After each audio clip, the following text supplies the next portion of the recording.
Thank you guys for coming. As you know, this is 10 Questions with Sean Combs. 10 Questions is a magazine and web feature.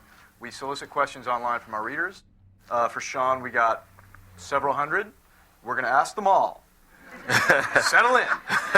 All right, let's begin. And let's begin with a clarifying question from Sulav Bhatta in Nepal. My name is Sean Combs. No. Okay. We're going to get to that. What exactly do you do for a living? Man, I ask myself the same thing a lot of days when I wake up. But I'm an entertainer, and I'm an entrepreneur. I'm a musician, a producer. I'm an artist, and I have a great knack, I feel, for business, of understanding a community that's that's underserviced, from an African American community to just a young demographic, 18 to 35, and I know how to give them what they want and how to make it fun. Now we have some movie-related questions. Shirley Jones-Luke in Boston. How will the ABC version of A Raisin in the Sun differ from what's been done on Broadway, and what connection do you have with the character that you portray? It's extremely different. It's like no other adaptation that you've seen before. We really opened it up, took it outside of the house. If you know the story of Raisin in the Sun, it's about a family really cooped up in this one-bedroom apartment.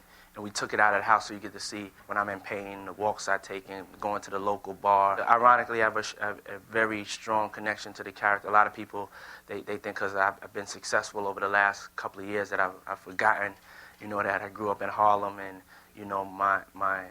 my father was killed when I was 3 years old. So I actually grew up in a house with 3 women, and that was intense. And and the same as, Walter Lee. So I was able to relate to that anxiety and it being life or death for him. And so, I think when people see the film, they'll feel the intensity and the anxiety in the character. Was playing Walter Lee Younger on Broadway more difficult than playing him on TV? Yes, it was more difficult for me because I never even did any live theater and never had a starring role. So it was kind of crazy for me to even think about starring on Broadway. On a scale of 1 to 10, how nervous were you opening night on Broadway? Yeah, like Oprah's in the front row and Ruby Dee and Ozzie Davis. And I'm like, what did I get myself into? So, I was nervous, but at the same time, I was excited. I live for those moments. I live for those challenges. Like, I do things that are also extreme. I actually built the play set in my living room because I actually wanted to live in the surroundings that I was going to play. And I knew I had to take other extremes because I wasn't as experienced as the other actors. You built the set of the play in your living room? Yeah, I built the set of the play in my living room. I don't think Brando did that. No, but yeah, but if you think about it, it's not that crazy. It's more expensive for me to get, a new living room. You could have just bought the theater and moved into the theater. I tried to stay late, but there's unions and all types of... So, Rob Opaleski in Chicago, was it more challenging to build brand names and a career or run the New York City Marathon? Build my career. The marathon, I could have stopped. You know what I'm saying? There was an option. There was an option to stop. It's not a lot of things other men come onto you and say, I'm really impressed by that, man. Really have real personal sidebar conversations. Mm-hmm. Like a guy, real macho guy's gonna say, yo. that was kind of impressive. 26.2 miles. Right. Because everybody knows how it feels after they done ran a mile and a half. So, after you run your mile and a half, you think about me running 26.2 miles, and it's it's hard to impress other guys. So I would say, that was one of my shining moments, something that it's a great table conversation, and I'll never do it again. Siafa Chauke in Johannesburg. Who would you endorse for president? I haven't endorsed anybody yet. My focus ever since the last election was to really endorse the young people of America. I got a lot of flack about it. Everybody said that young people would never vote. And I remember being on, really defending it one night. I guess it was on CNN, and they were really happy. They were like, see, we told you they wasn't going to really, come out. I was like, they did come out. They are starting to get engaged. It just doesn't, they're not going to really believe this thing overnight. I thought it was going to take maybe 2 elections and to see it come to the flourishing now. And granted, we have 2 great candidates that have finally spoken, said a couple of things to young people. So my focus now is to make sure that we finish what we start and really deliver them to the polls. I'm going to return to the youth vote in a minute, but I want to venture a follow-up. Okay. Who would you endorse for president? I'm not going to tell you today. I see. Okay. The great thing about 10 questions. And you're running out. Yeah, you can run out the clock. Yeah, you think you can run out the clock. How did you feel when it came out that Paris Hilton, who had helped you in the Vote or Die campaign, did not actually vote in the 2004 election? Nor did she die. I wasn't really surprised. I wasn't surprised because it takes steps. It's like a lot of people look from the outside and they don't have no idea how young people are.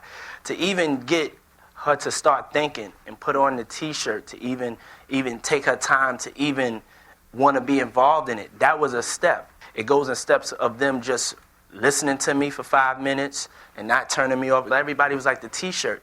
Yeah, it starts with a T-shirt with this generation. It starts with something like that. What's the most important factor in a surefire hit record? A melody, like when the right melodies, so like when you hear Beatle melodies, or you throw on Marvin Gaye, when you just hear him just singing the melodies in the back and him in the back of the room, and you just like, it just changes everything around you. You know what I'm saying? You ever see those commercials where somebody someplace and then the whole room changes? Like a melody could actually do that. Who do you consider the most influential musician from the pre-hip-hop era, and what was it about him or her that you think had such an impact? James Brown, because I think that everybody else was singing. They were singing. James Brown, he opened it up and just let you know there wasn't really no boundaries in music. You could chant on it, you could scream, you could grunt, you could say things people don't understand, you could dance.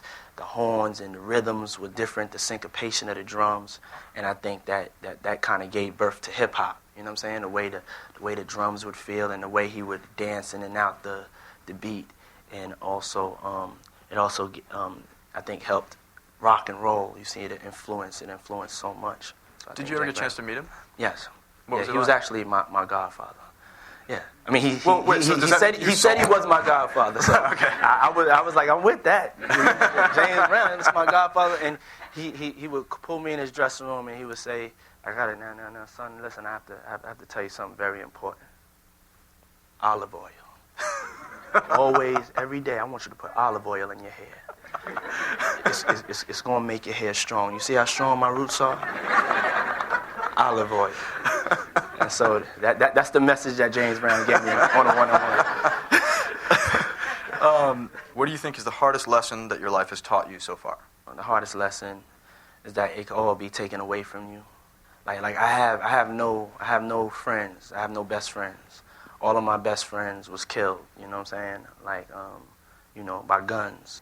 There's times right now where it's like, I'm like in my office and it's like, like 4 in the morning and I've seen all my friends and I'm like, and their eyes looking at me in the office and I'm like, those you know what I'm saying? No, those are all my friends and they're not here. It was so many of them, so many of the ones that I had grew up with. And then it's just like, I could work a lot and I could do those things, but there's a chance that, that I could still get one of those calls, you know what I'm saying? What name will be on your headstone, or will all of them be on your headstone? And just for clarity's sake, we have Sean Combs, Yeah. Puff Daddy, Puffy, P. Diddy, Diddy. Am I leaving anything out? All right, so that's 5. Nah. First of all, I have a plan. I have a plan to live to like 500, so that's not going to come anytime soon.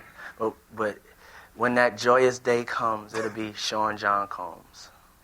Yeah.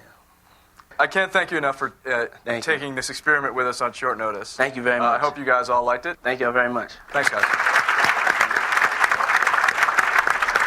Thank you.